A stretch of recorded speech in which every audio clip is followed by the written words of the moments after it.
If you haven't heard Parcast's newest show, Extraterrestrial, you need to check it out right away. Extraterrestrial explores tales of alien encounters.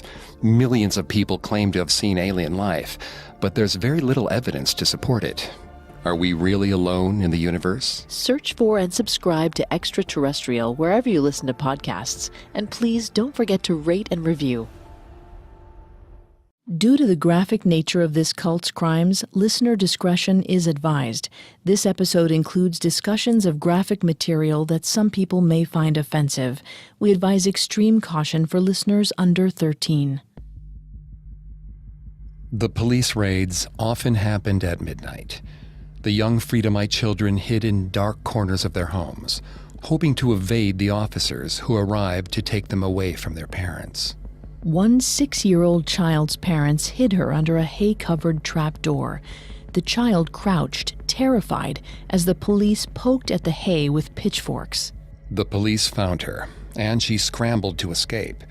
The child recalled, "You'd run like crazy, and at 6 years old, you were running. You're still running." But she never got away. From 1953 to 1959, the Canadian government rounded up a total of 200 Freedomite children and imprisoned them in a filthy, overcrowded educational institution called New Denver. The children would remember the horrors they suffered there for the rest of their lives. One survivor confided, "I came to New Denver in 1953, taken away from my parents at 10 years old. I lost my childhood." They were punished for the sins of their parents, the founders of the Freedomite cult.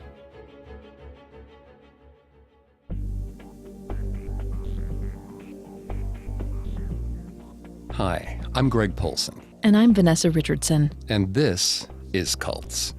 Today we're going to take a deep dive into the Freedomites, an extremist sect that protested war through nude marches, arson, and bombings. If you want to listen to any previous episodes of Cults, you can find them on your favorite podcast directory or on our website, parcast.com. And don't forget to subscribe while you're there, because a new episode comes out every Tuesday.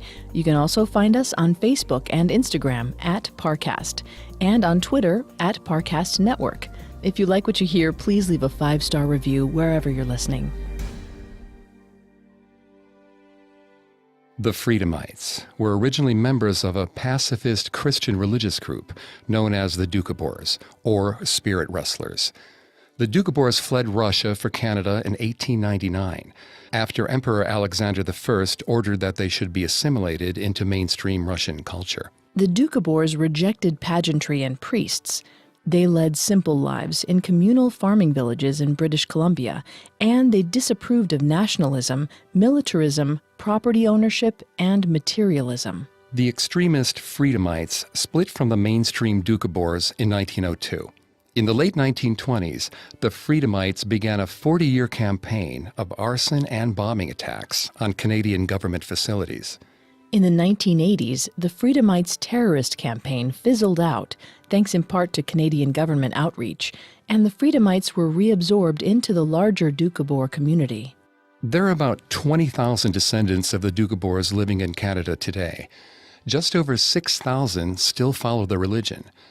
Most of the Freedomite children imprisoned by the Canadian government from 1953 to 1959 no longer follow their parents' religion, but they still want justice for the abuse they suffered. The Doukhobors formed in Russia in the 18th century. The pacifists were viewed with constant suspicion by the Russian government and the Russian Orthodox Church. The Doukhobors didn't believe in sitting through services conducted by priests.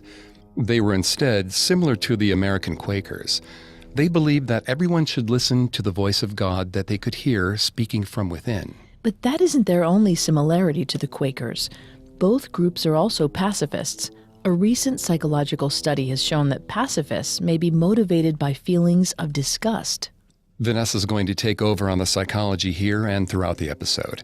Please note, Vanessa is not a licensed psychologist or psychiatrist, but she has done a lot of research for this show. Thanks, Greg. A study published in January 2012 in the Journal of Personality and Social Psychology found that people who are disgusted by aggression are less likely to be violent towards both strangers and family members. Throughout the 19th century, Russia was embedded in a series of wars and skirmishes that both prevented invading nations from conquering their lands and pressed their empire further in Transylvania and the Caucasus region. Such regular exposure to warfare and civil unrest could have been what spurred their pacifist beliefs. Over the course of the 1800s, the Doukhobors farmed their villages communally and maintained a simple agrarian lifestyle.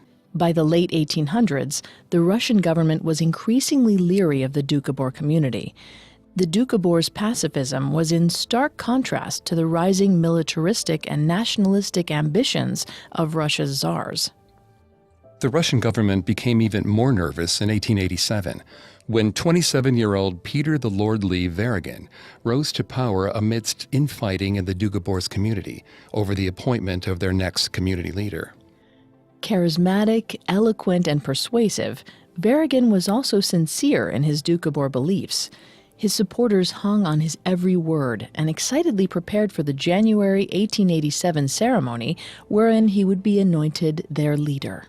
But Verigin's enemies in the Doukhobor community colluded with the Russian authorities to get rid of him. He was arrested on January 26, 1887, in the middle of his inauguration ceremony. The Russian authorities exiled Verigin to Siberia for the next 16 years, but he was able to maintain his power over the Doukhobor community even in exile. In 1893, he wrote his community a letter insisting on new religious restrictions. He told his followers to give up meat, alcohol, and material possessions. Not all of the Doukhobors heeded Verigin's call to vegetarianism, but most still accepted him as their leader. When Verigin wrote letters in the mid-1890s encouraging the Doukhobors to remain pacifist, the community followed his wishes. But when the Doukhobors tried to burn their guns as an anti-war protest in 1895, it triggered a severely disproportionate response from the Russian authorities. The Tsar approved a horrific campaign of violence and terror against the Doukhobor community. From 1895 to 1899, Russian police exiled, mass arrested, raped, beat, and starved the Doukhobors. The Doukhobors began emigrating to Canada in 1899 in hopes of a better life. Initially, life was peaceful and idyllic in Canada. After the first wave of 7,500 Doukhobors arrived in Canada in 1899, they were able to freely practice their religion and lifestyle. Canada's Dominion Lands Act of 1872 permitted the Doukhobors to live in communal villages instead of privately owned homes, and Section 21 of the Dominion Military Act allowed the pacifist Doukhobors to avoid serving in the military. But in 1905, Canada's new Minister of Interior, Frank Oliver, changed everything. Oliver was both racist and xenophobic. He stole land from Canada's First Peoples, banned black people from immigrating, and rewrote laws aimed at disrupting the pacifist communal Doukhobor immigrant community. Doukhobors were now required to live in private homes. They were also required to swear allegiance to the Canadian government and serve in the military. These punitive laws radicalized a subsection of the Doukhobor community. This isn't surprising, since research has shown that a hostile environment alienates immigrants and makes them more susceptible to radicalization. In 2017, two studies presented at the American Psychological Association's 125th Annual Convention revealed just how xenophobia can contribute to an immigrant's radicalization. Sarah Lyons Padilla, the Stanford psychology research scientist who presented the studies, noted, quote, "In what has also been referred to as a vicious cycle of prejudice, we find that lower levels of openness to diversity are associated with lower levels of cultural integration. Difficulty integrating, in turn, shapes support for extremism," end quote. In other words, the hostility of the Canadian government only encouraged some members of the Doukhobor community to embrace extreme forms of protest. In response to the new land laws, the Doukhobors organized a march from Yorkton to Winnipeg on October 29, 1902. Several of them stripped off their clothes, a precursor of the nude marches to come. In November 1902, the Canadian government rounded up the marchers and shipped them back from Winnipeg to their homes in Saskatchewan. The Doukhobors' leader, Peter Verigin, was finally freed from his Siberian exile in 1902. He left Russia and joined his followers in Saskatchewan in the winter of that year. Verigin didn't want his people to be persecuted the way they had been in Russia. So he proposed that the Doukhobors give in to the Canadian government's demand and become private property owners. Verigin reasonably pointed out that Doukhobors could still live communally, even if they registered their lands as individuals. But not all of the Doukhobors were willing to compromise. In December of 1902, the group split into 3 factions. A small group of Doukhobors called the Independents fully integrated into Canadian society in an effort to fit in. The Orthodox, comprised of the majority of the Doukhobor community, were willing to follow Verigin and make concessions to the Canadian government. But a small group of radicalized Doukhobors were unwilling to compromise their beliefs in the slightest. Instead of giving it to the government, they wanted to fight back. So, in December 1902, they formed their own sect, called the Freedomites, or Sons of Freedom. It's not surprising that the Canadian government's harsh crackdown on the Doukhobors led directly to the formation of the radical Freedomite sect. According to Sarah Lyons Padilla's research, immigrants who feel alienated are often left searching for a purpose in life. Racism and xenophobia can leave immigrants feeling rejected, humiliated, and hopeless. Joining an extremist group can alleviate these feelings of shame and provide them with a sense of hope that is otherwise lacking in their lives. The Freedomites found a new sense of purpose by protesting the Canadian government.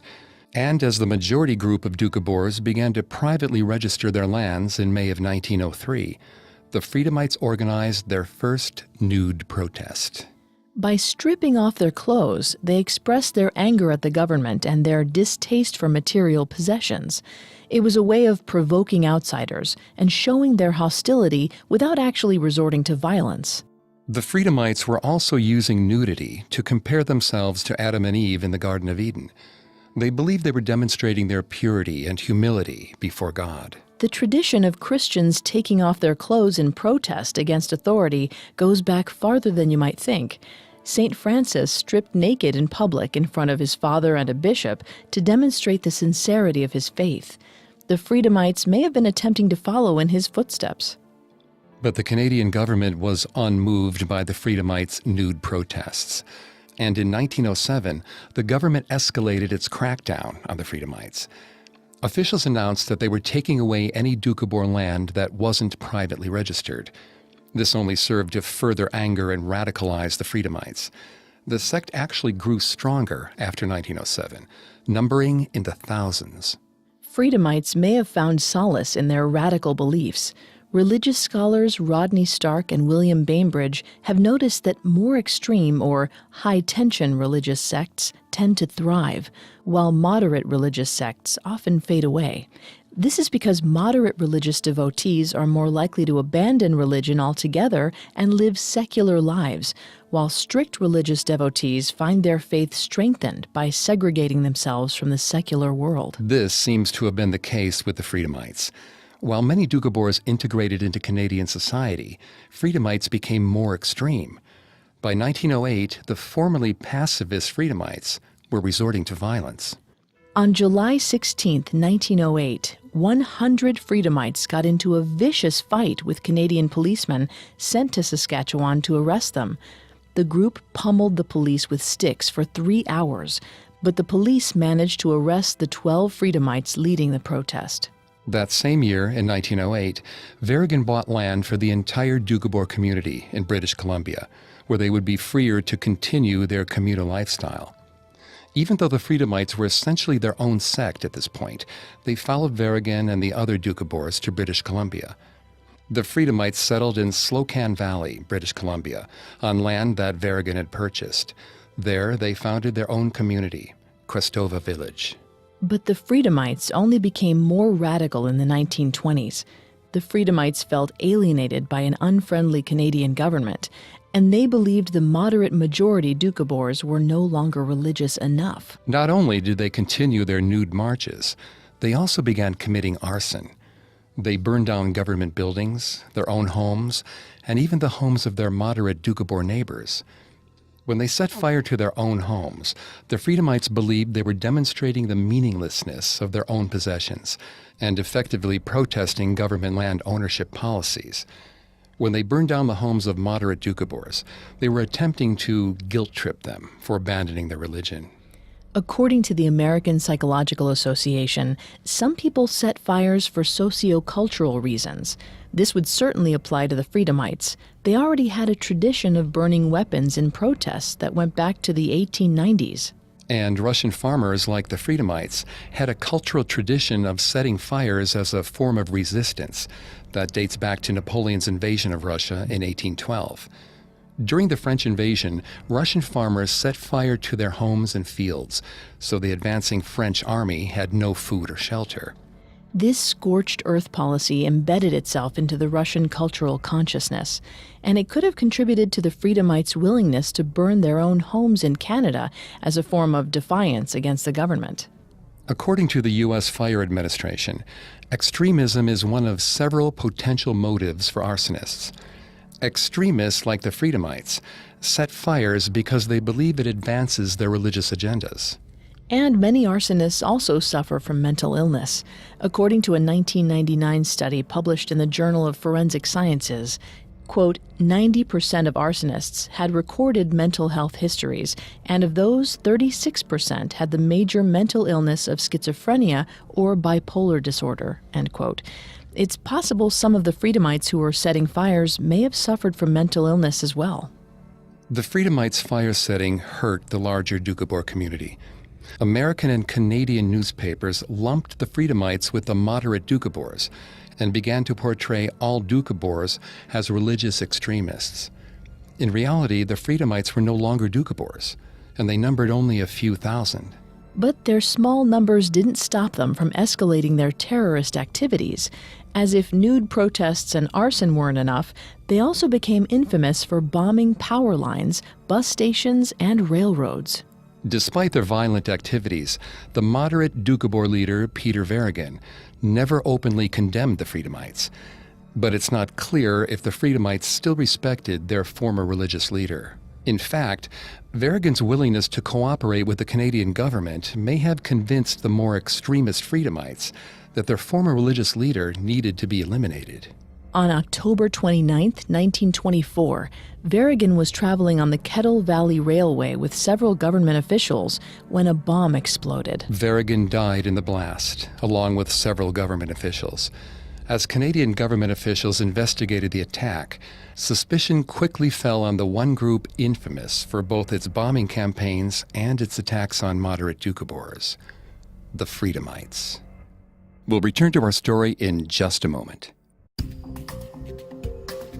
I want to take a moment to talk about a great fashion brand for women who wear sizes 10 to 30 called Torrid. My good friend Lacey absolutely loves Torrid. She bought a head-to-toe new outfit for a job interview. She wanted to look her best, so she went all out. I'm talking gray pullover blouse, plaid straight-leg pants, complimentary blazer. That's a lot of stuff. She also bought black booties, mesh bangles, and a silver Scorpio necklace. But Torrid also carries handbags, activewear, swimwear, and more. Wow, Torrid is practically a mini department store. It's true, and most importantly, Torrid celebrates every shape, every size, and every curve of their customers. They measure again and again on real women until every hand-picked style drapes, flatters, and accentuates her curves perfectly. Right now, just for our listeners, you can go to Torrid.com and use promo code CULTS15 for $15 off every $50 you spend. That means you can get up to $150 off a $500 order. Torrid.com, promo code CULTS15 for $15 off every $50 you spend. Torrid.com, promo code CULTS15. And now, back to cults. On October 29, 1924, a train car exploded on the Kettle Valley Railway. Doukhobor leader Peter Verigin and several Canadian government officials died instantly. Police initially suspected the Freedomites might be responsible. They were already infamous for their arson and bombing attacks. But Verigin's assassin was never identified, and the Freedomites escalated their attacks and nude protests in the 1930s. In 1931, the Canadian government criminalized public nudity in an effort to curb the Freedomites' protest marches. Offenders could now go to jail for 3 years for protesting in the nude. This didn't deter the Freedomites. In May 1932, 500 Freedomites received 3-year prison sentences for conducting nude marches. Despite these arrests, the Freedomites' nude protests, arson attacks, and bombings continued into the 1940s. On August 23, 1947, 6 Freedomites were finally arrested after a several-week-long arson campaign during which they burned down over 20 homes, schools, and community centers in Kootenay Valley. In the aftermath of World War II, many Freedomites were also fearful that a Third World War was imminent. According to the New York Times, they burned down all of these buildings to emphasize the nature of their sacrificial protests against war. The Freedomites were worried for the future, and in 1949, a man named Stephen Sorokin appeared, claiming he could save them from catastrophe. The dark-haired Sorokin was charismatic and manipulative, and he managed to worm his way into a leadership position with the Freedomites within a few months. The mainstream Doukhobors were perplexed by this new Freedomite leader. He wasn't raised a Freedomite or even a Doukhobor.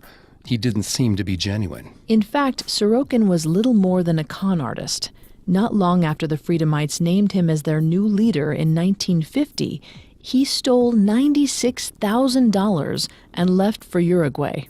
He told the Freedomites that he was going to find them a new homeland, since he knew they were unhappy in Canada. But in reality, he bought himself a farm with the Freedomites' money and was never seen again. An author named Sima Holt eventually tracked Sorokin down and demanded to know why he stole money from a vulnerable and easily manipulated community. Sorokin smirked, and he said, quote, "I'm like the Pope. The Pope collects money. Why shouldn't I?" End quote. By the early 1950s, the Canadian government was increasingly frustrated with the Freedomites' relentless protests and terrorist campaigns. They also feared that the Freedomites were indoctrinating their children and raising a new generation of protesters. Freedomites refused to send their children to public schools. They believed Canadian schools inculcated children with militaristic and patriotic ideals that ran contrary to their own anti-war and anti-nationalist views. But Canadian officials feared that the isolation of the Freedomites' children would breed extremism. They desperately wanted to get those kids into a public school and integrate them into Canadian society. So the government decided to forcibly seize children from their parents, nicknaming their plan Operation Snatch. The government sent armed police to a Freedomite camp on September 9, 1953, to conduct their first raid. The government could not have come up with a more aggressive, psychologically damaging plan. One 8-year-old boy later recalled terrible violence he witnessed on September 9th. He first saw the Mounties, or police, lining up outside the fence bordering the Freedomite camp. The police drank bottle after bottle of beer. They began to taunt the Freedomites, leering and throwing their beer bottles at them. Suddenly, the police surged forward into the camp, viciously beating the adults they encountered, and the violence only became more extreme as the police forced their way into the Freedomites' prayer tent, where 100 Freedomites were praying with their children. The police began battering the adults with their clubs. The 8-year-old boy was terrified. He and several of the other Freedomite children slipped out of the back of the tent and raced for the safety of the woods. The boy remained in hiding for hours, frozen with panic, until some of the older Freedomite children discovered him and warned him their parents had been arrested and the children were being carted away on buses. The terror of that day would carry over into the children's adult lives. One child later recalled, "We were frightened to death. I used to have nightmares for the longest time, and to remember it still hurts." It's likely that some of the Freedomite children suffered from PTSD after being violently ripped away from their parents. Children who experience PTSD may display symptoms of anxiety and depression. They may have difficulty sleeping and nightmares where they relive their trauma. According to the U.S. Department of Veteran Affairs, trauma survivors who get PTSD are even more likely to complain of nightmares. In total, the Canadian government snatched away 104 Freedomite children on September 9th. In the days following the seizure, word spread about a plan to confine the Freedomite children in an institution. Social workers grew alarmed. The president of the Canadian Association of Social Workers in British Columbia warned government officials that isolating the Freedomite children from their parents and their community would endanger the children's mental health. He urged the government to keep the children and the parents together. The Canadian government ignored this dire warning. And on September 16, 1953, the Freedomite children were sent in front of a judge who ruled to confine them in New Denver, the government-run boarding school created specifically for the Freedomite kids. New Denver was a long, arduous drive away from the Freedomites' homes in Crestova, Grand Forks, and Gilpin. The government wanted to make it as difficult as possible for the Freedomite parents to visit their children. Just days after being seized by the government, the Freedomite children were already suffering deeply from being separated from their parents. In the courtroom, the children sobbed inconsolably. According to Dr. Kraft, president of the American Academy of Pediatrics, forcibly separating children from their parents can create a condition known as toxic stress response. Dr. Kraft explained to CNN, quote, "Toxic stress is prolonged exposure to hormones such as cortisol, epinephrine, norepinephrine, fight or flight hormones, and then inflammatory hormones. In a very young child, that disrupts brain development. The younger the child is, the more likely it is to really do long-term damage and short-term damage," end quote. Dr. Julie Linton, who has examined immigrant children suffering from toxic stress after being separated from their parents, told CNN that there are several clear signs that a child is suffering from the condition. These include difficulties in sleeping and eating, as well as psychological changes. In the short term, children suffering from toxic stress may experience higher anxiety or emotional deadening. They may have difficulties with memory, and they're more likely to have tantrums. In the long term, the effects of toxic stress syndrome can be devastating. Children are more likely to develop a learning disorder and depression. They're also at increased risk for suicide and other illnesses. American College of Physicians President Dr. Ana Maria Lopez recently warned Congress about the negative long-term effects of forcibly separating parents from children. The kind of stress you may infer may be mental health stress, an impact like depression, but this also increases other health risks, including heart disease, cancer, stroke, and respiratory illnesses. The effect of this type of event will follow these children into adulthood and into their entire lives.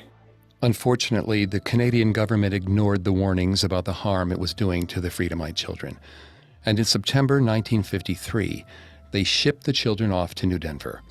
It was difficult for the children to handle living in an institution where the staff members were cold and indifferent toward them. Dr. Chandra Ghosh-Ippen, a trauma specialist, recently explained how children suffer when confined in a prison-like institution without loving caregivers. We're doing lasting damage. Children who are placed in places that look like jails will wonder, am I bad? Why am I arrested? They will need help to deal with this. If they're placed in situations where they don't have loving care.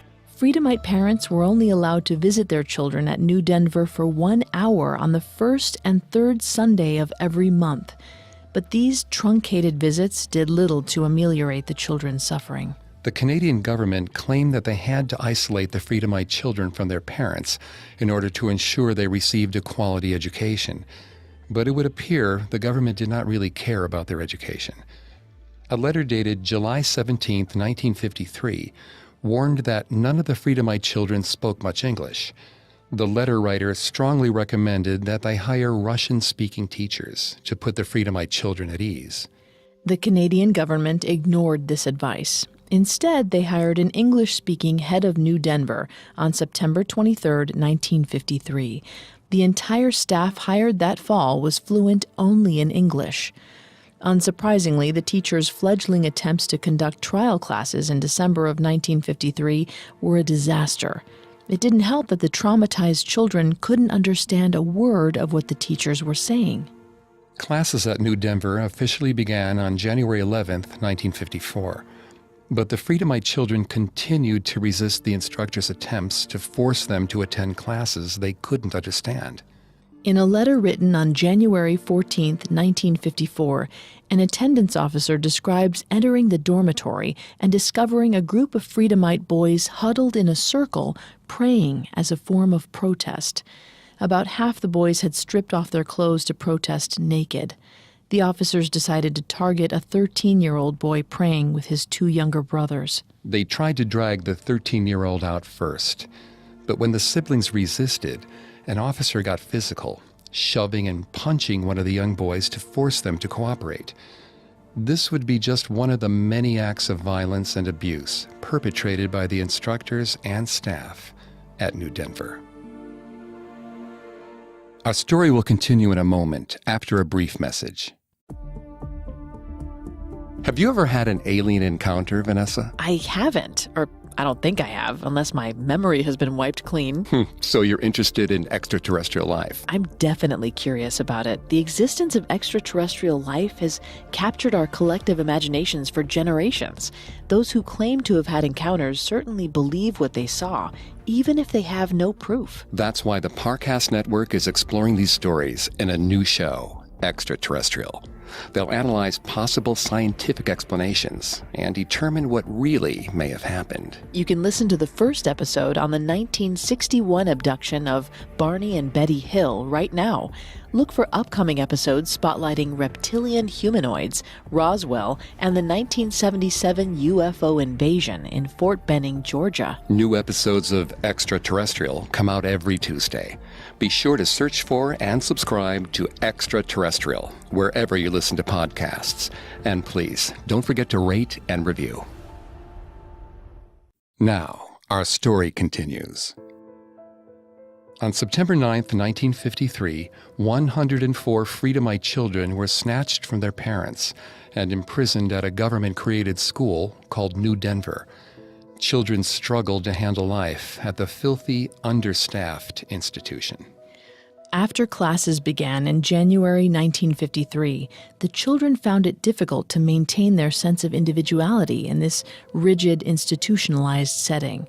A woman who survived New Denver later remembered, quote, "I guess the hard part was being not an individual," end quote. Kevin Brown, a professor of forensic psychology and child health, explains some of the consequences of institutionalizing children in his paper, The Risk of Harm to Young Children in Institutionalized Care.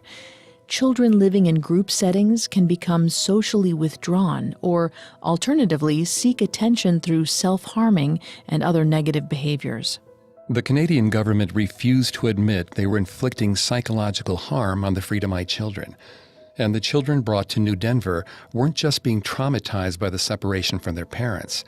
The younger children were also being bullied by the older kids. In March 1954, a survivor, who was 8 years old at the time, remembered that he was badly bullied by the other boys and given an offensive nickname.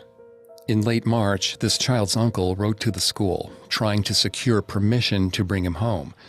Not only did the head of the school refuse to release the child, he wouldn't even acknowledge that the child was being bullied. In general, the director of New Denver was completely unwilling to acknowledge that the Freedomite children were being traumatized. In a letter he sent to the Department of Child Welfare in September 1954, he insisted that the Freedomite children wouldn't suffer any long-term psychological damage from being separated from their parents. The director was wrong.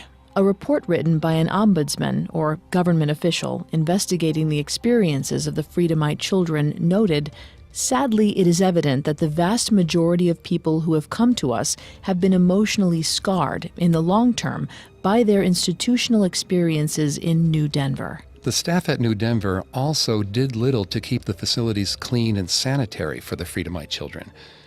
On April 13, 1955, a welfare official did an inspection of the premises and noted that the kitchen was the only clean room in the facility. The dormitories were filthy. Despite the official's report, the staff failed to make any improvements to the children's living conditions. They were understaffed at New Denver and ill-prepared to keep up with maintenance. According to a Department of Child Welfare letter written on September 21, 1955, there were only 33 staff members caring for 80 to 130 children. By September, living conditions for the Freedomite children were atrocious. A local magistrate visited the grounds and wrote a letter on September 26, 1955, noting a preponderance of smashed windows and broken doors. The buildings were generally filthy and poorly maintained. From the fall of 1955 to the early months of 1956, the Freedomite children's living conditions grew increasingly unsanitary, and the children themselves were miserable. By the spring of 1956, around 80 to 130 Freedomite children were still imprisoned at New Denver. Perhaps in an effort to improve conditions at New Denver, the Canadian government appointed a new head of the school on April 1, 1956. But this new school head soon transformed the institution into an even more hellish prison for the Freedomite children. The new director fired the school's 4 janitors and made the Freedomite kids clean the school buildings and dormitories instead. He also used the children as a free maid service and forced them to clean his house. They didn't even get holidays off. In June 1956, the director introduced new draconian measures to restrict the Freedomite parents' ability to visit their children. He decided to build a fence around the entire institution. Parents were now only allowed to see their children through the wire fence. The children felt like prisoners or zoo animals, stripped of their humanity.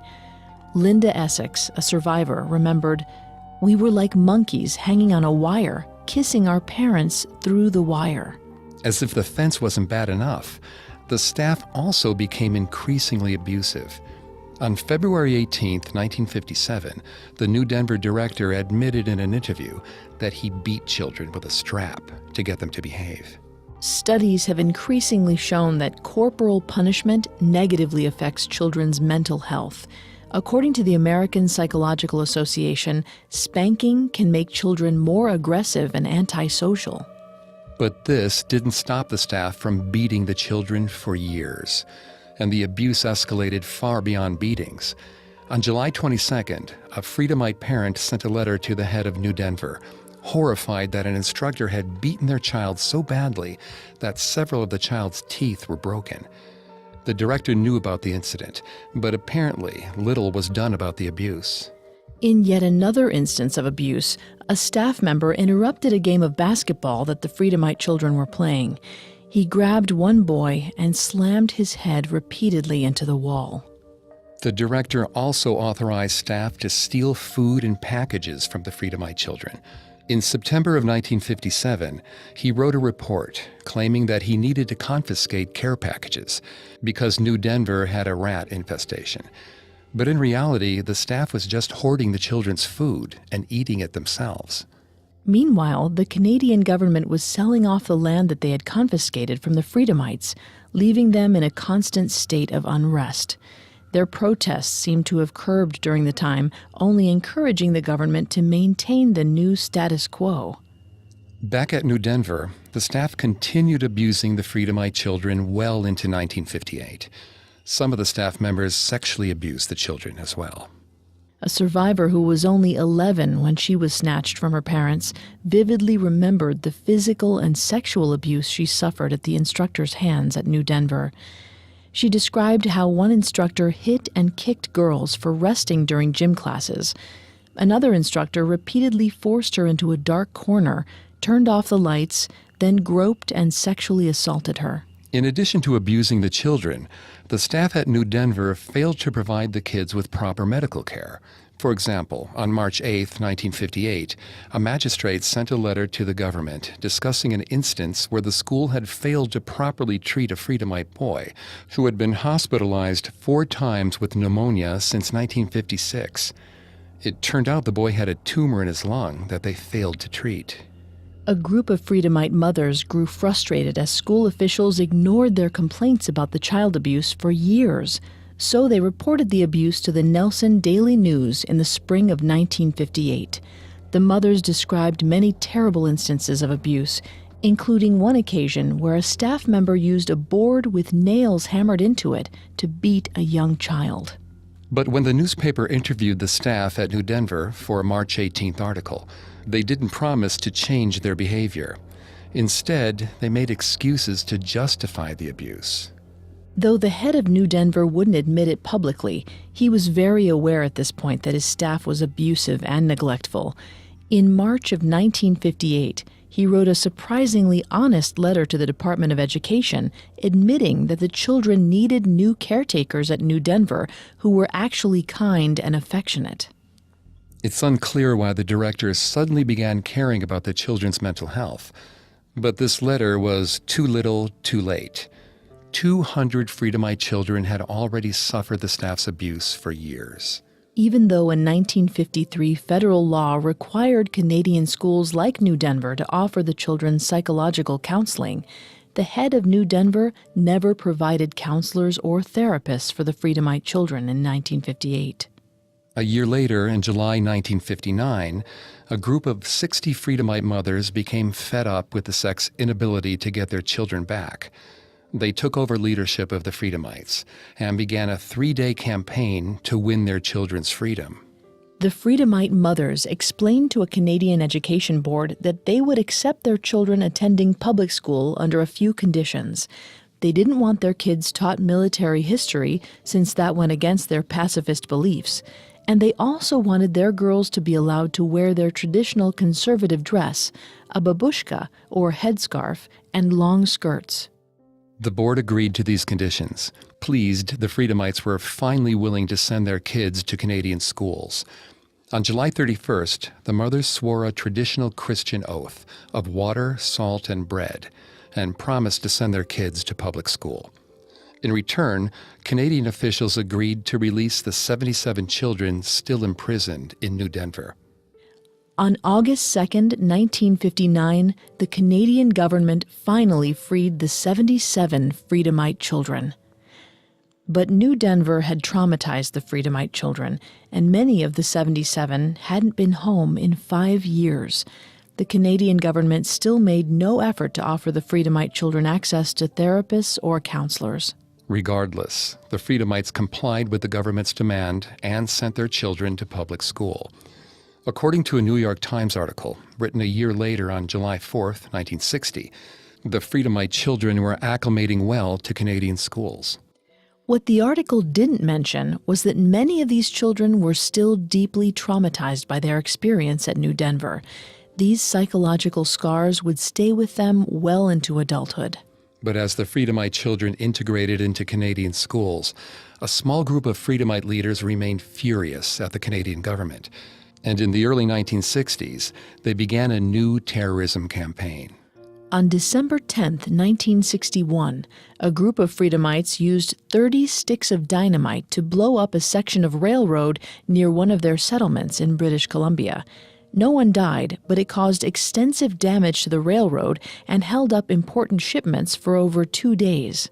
In March 1962, the Freedomites committed their most costly act of terrorism to date, when a group of Freedomite men blew up a $50 million transmission tower. Again, no one died, but a local mine had to close, and 1,000 Canadians lost their jobs.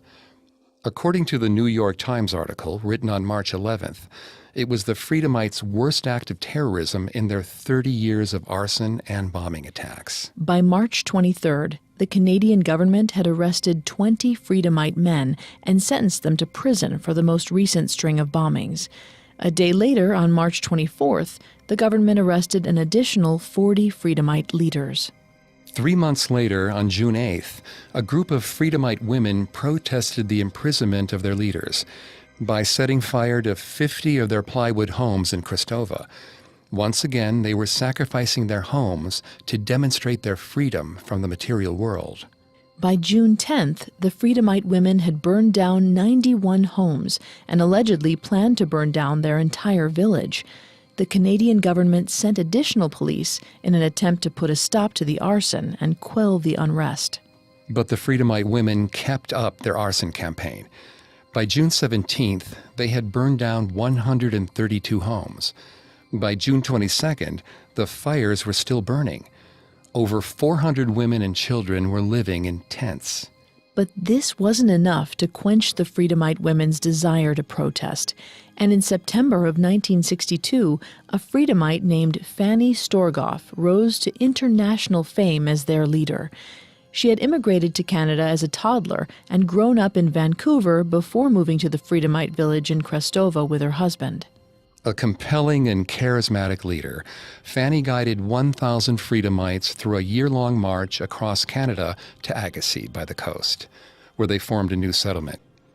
A Canadian police officer who accompanied the march to help keep order later recalled, quote, "If Fanny had decided to run a hospital or a department store, or almost anything, she would have been a success. She might have been a great woman if the circumstances had been different," end quote. But Fanny died of cancer just 2 years later on September 12, 1964, at age 56. No Freedomite leaders rose to prominence after Fanny's death, perhaps because so many had been jailed in the early 1960s. In 1980, the Canadian authorities established a committee to resolve issues with the Freedomites. Their goal was to bring an end to the Freedomites' arson and terrorism campaign by improving the Freedomites' relationship with the Canadian government and the other Doukhobor sects. Throughout the 1980s, the committee held public hearings and examined the Freedomites' history to help resolve the sect's conflicts. The committee was eventually effective. The Freedomites' terrorism campaign died out, and the Freedomites integrated back into the larger Doukhobor community in the 1980s, essentially dissolving the once infamous cult. But the now-grown survivors of New Denver were still haunted by the abuses they suffered from 1953 to 1959. In the 1990s, 48 survivors filed a lawsuit against the Canadian government asking for compensation for their suffering. In 1999, an ombudsman report recommended that the Canadian government apologize to the Freedomites and offer them compensation for the abuse they endured.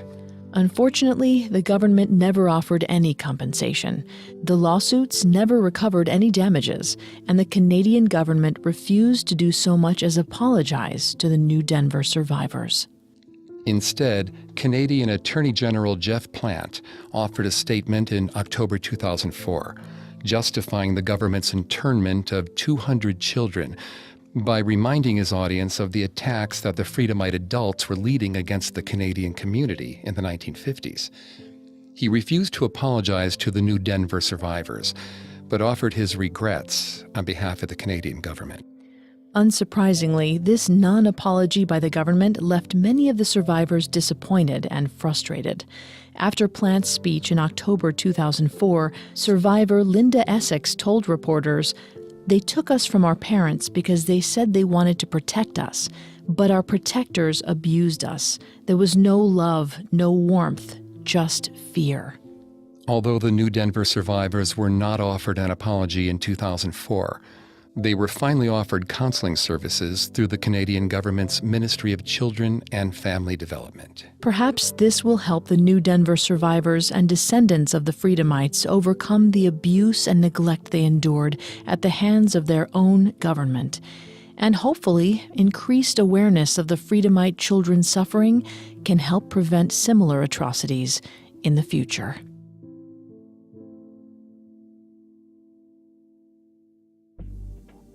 Thanks again for tuning in to Cults. If you want to listen to any previous episodes of Cults, you can find them on Apple Podcasts, TuneIn, Google Play, Stitcher, and Spotify, or on our website, parcast.com, spelled Parcast.com. If you like what you hear, please leave a 5-star review or tell us what you think on social media.